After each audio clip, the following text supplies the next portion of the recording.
I'm sure you've heard the news. There's a Peruvian dessert that's taking the world by storm. It's called Suspiro Limeño. Ready to learn how to make it? First, let's get our ingredients ready.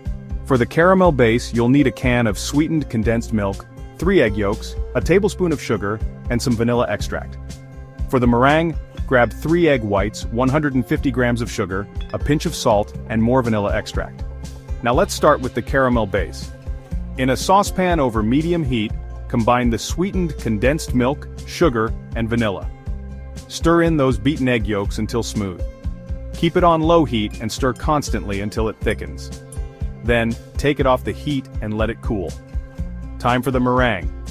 Beat the egg whites with a pinch of salt until firm peaks form. Gradually add the sugar, beating until it's smooth and glossy. Stir in the vanilla extract for that extra flavor. Next, we assemble. Pour the caramel base into serving glasses and top with the meringue. Smooth it out, then lightly brown the top using a kitchen torch or broil it for 1-2 minutes. Finally, let it cool and serve chilled. Enjoy the magic of Suspiro Limeño. Don't forget to subscribe for more delicious recipes from around the world. See you next time.